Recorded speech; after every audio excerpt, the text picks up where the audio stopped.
Yeah, sanibonani ninjani. Welcome back to our YouTube channel. We disappeared, but we are back. Please make sure you subscribe and you follow this channel. Thank you so much for the support. Listen, today we're speaking about Musa Mselegu. So many things have been happening to Musa Mselegu.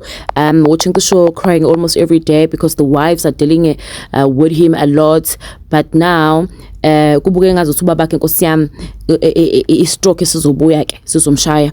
We know ukuthi washawa stroke base yasinda ke obviously, and the show went ahead and he has fully recovered. However, but the look of things looks like ukuthi khona okungahambi kahle emndenini wakhe. Okay, so yesterday this what happened. Umusa posted something on Instagram, and then he quickly deleted the post. But obviously, you know how social media reacts and how social media works. You post something, you delete it, abantu soke sebeyitholile and abantu soke sebeyibonile and abantu soke sebey-screenshotile. But first, before we get to this post, let's go back. Musa recently had a 50th birthday party. His sister was nowhere to be found or to be seen. His brother was nowhere to be seen. The biological siblings of his, right? Cool. Before that, ube nomsebenzi ebonga ukuthi uphumile esibhedlela nalo msebenzi lo kade ufuna ukutshengisa khona number 5. Siyambona kwenye episode etshela uSine ukuthi uzohamba hambe nabakhongi kuye kwamakhwela. Now the question was iSosine bezomela uflow or something like that, and then the question is like how kanti udadewabo kaMusa yena uphi, ngoba at the beginning of the season we did see udadewabo kaMusa evela kancane and umuntu nje show ukuthi nje cha impela ba uyena dadewabo ukhona oyedwa and futhi bakholiswa uFlow, right? Sharp. Now ke asumo seyasho ukuthi mina nosisi wami saxabana sabane fallout ngoba nake nambona nje jobe ngasamboni manje 4 seasons later. Umselo kuyasitshela ukuthi yena noNompendulo baxabana, benoNompendulo babanga uNompendulo waya kumuntu obonayo, right? Nompendulo maya kumuntu obonayo siyamtshela ukuthi uyathakatha, uthakathwa umusa. Uthi ke yona into ke yabenza ke baba ne fallout ke leyo ke yokuthi uNompendulo wamtshela ukuthi uyathakatha. Ayike sidlule lapho. Kusizolo kuMusa aposte into athi, I spent over 490k of my own money buying a property at Umkhomazi for Nompendulo. She also asked the property to be furnished. I asked Makhumalo to work on that using our family money. When first her failed marriage, she wanted furniture. We organized that on her second failed marriage. We use our own money to sponsor it. When I bought the cars for my wives, I guess she wanted a car as well. Unfortunately, we couldn't get one for her, but we bought for my estranged brother a bike using our family money. Okay. Now, Umusa sethi ke spend 490,000 wemali yakhe ethengela usisi wakhe umuzi eMkhomazi. Uthi waphinde wacela futhi uNompendulo ukuthi lo muzi awufanisha wacela uMakhumalo ukuthi awufanishe. Uthi futhi agcinanga lapho.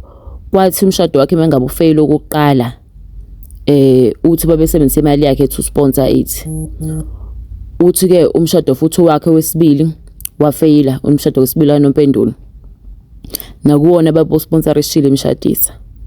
Uthi ke kuthe mesethi khombona isikhathi ethenga Mercedes, uthi ke ucabanga ukuthi uNompendulo wawefuna naye Mercedes kodwa akakwazanga ukuthi amthengele.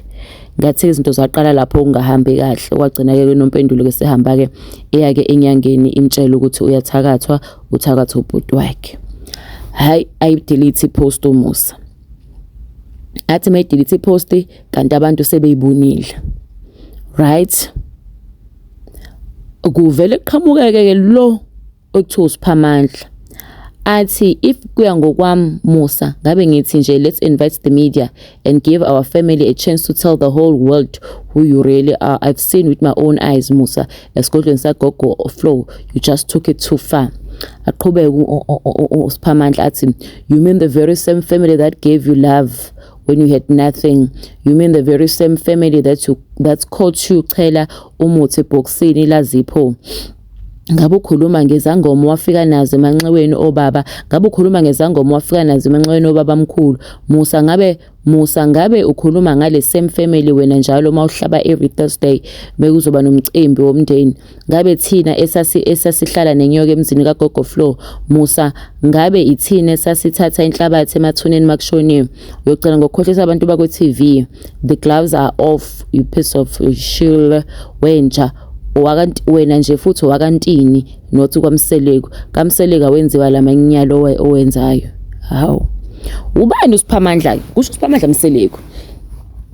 Siphamandla Mseleko udadewabo, umfowabo kaMusa Mseleko abangasakhulumisani nawo. Athola ukuthi nakhumbula ukuthi uSinewaleshwa. Kanti uSinewaleshwa ubani umfowabo kaMseleko phela uSiphamandla. Abaphindanga ke bazwana. Umthengela nje imoto uthi wamthengela ibhaki before azi ukuthi uSinewaleshwa umfowabo. Wayengazi ukuthi Waleshwa umfowabo. So vele uSiphamandla ke noMseleko abazange babe right kodwa akazange futhi ambophise. Sekhona amahlebezi ke manje yavukile futhi zolokuthiwa the reason ke uMseleko azange ambophise uSiphamandla lo seqhamuka manje seqaqabuka ku TV ko TikTok nje esebhala kangakethi nje wena unenyoka wena wathatha guys. Vele mangabe kuzohlatshwa umgqibelo uyahlaba Thursday umsebenzi omncane. What's wrong with that? Abanye abantu bayithatha inhlabathi bayithathela ukuthi bahlala usengalong different engekho but sikasazi into ensimuso indaba zabantu. But ke I'm here, I was just here to deliver the stories ukuthi uMusa Mseleko kube ngathi umndeni wakho somjikele. Musa kube siyabuya kwasebhala ngipost ke wafaka isithombe sakhe sakudala emsemncane wathi bokushaya inja uzombona umnikazi wayo uyaphuma.